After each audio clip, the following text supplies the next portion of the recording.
और किसी व्यक्ति को विवेक की प्राप्ति हो गई तो विवेक के प्राप्त होने पर न उसे धन की चिंता होगी, न उसे आयु की चिंता होगी। भारतीय संस्कृति के तत्व ज्ञान में विवेक को संसार की सबसे बड़ी संपत्ति माना है। और जितने विवेकी महापुरुष हुए हैं उनके चरणों में हमने अनेक बार नमन किया है, धनवान व्यक्तियों का आदर किया है, लेकिन विवेकवान व्यक्तियों के प्रति तो हम कई बार शरणागत हुए। आचार्यों के प्रति, संतों के प्रति, फकीरों के प्रति, सूफियों के प्रति, आदर्श महापुरुषों के प्रति हमारे मन में जो श्रद्धा जागी वो इसलिए जागी कि उनके पास विवेक की संपत्ति रहती है। लौकिक संपत्ति में तो उनसे बहुत लोग आगे होते हैं, लेकिन लौकिक संपत्ति से परिपूर्ण व्यक्ति भी उन विवेकवान महापुरुषों के पास जाकर और अपना शीश झुकाता है। कल मैंने दादू और रज्जब की बात बताई थी। रज्जब ने जैसे वो वाणी सुनी थी दादू दयाल के मुंह से, अपना जीवन परिवर्तित कर लिया था। फिर निरंतर भगवान की आराधना में पूरा जीवन लगा दिया।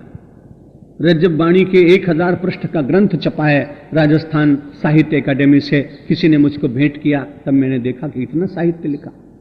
एक सामान्य सा मार्ग में जाता हुआ व्यक्ति किसी महापुरुष की वाणी से प्रभावित होकर अपने संपूर्ण जीवन को परिवर्तित करता है और उसके भीतर की संभावनाएं प्रकट होती हैं। उसमें से ज्ञान की ऊर्जा प्रकट होती है जो स्वयं को भी प्रभावित करती है, शुद्ध करती है और समाज को भी शुद्धता प्रदान करती है। कल मैंने निवेदन किया था, सिद्ध पुरुषों का आगमन अब बहुत कठिन, लेकिन शुद्ध पुरुषों का निर्माण अभी भी कठिन नहीं। जब शुद्ध पुरुषों का निर्माण समाज में होने लगेगा तो वे ही शुद्ध पुरुष अपनी आस्था और अपने आह्वान के द्वारा फिर कभी सिद्ध पुरुष का भी यहां पर पदार्पण इस धरती पर करा सकेंगे।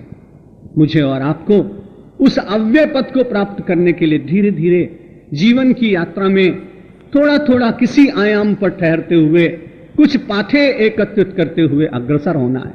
निर्माण मोहा जित संग दोषाहा। भगवान श्री कृष्ण ने कहा अव्यय पद चाहते हो तो अमूढ़ बनना पड़ेगा। यदि अमूढ़ता चाहते हो तो मान का परित्याग करना पड़ेगा।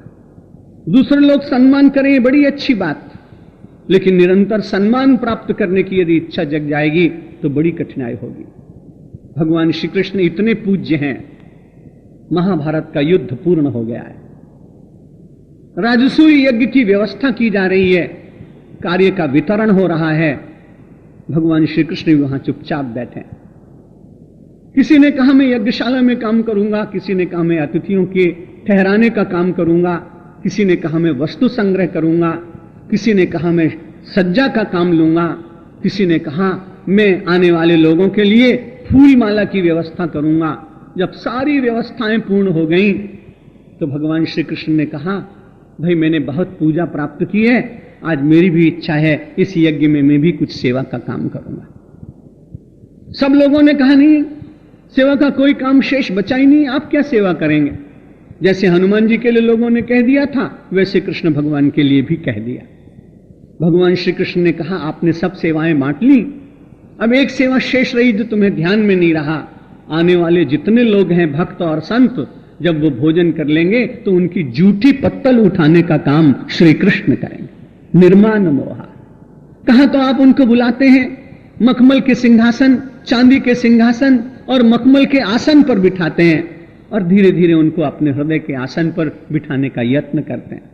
कहां वो श्री कृष्ण भक्त और संतों और यज्ञ में आने वाले अतिथियों के जूठी पत्तल उठाने का एक बहुत छोटा सा कार्य स्वयं स्वीकार करते हैं।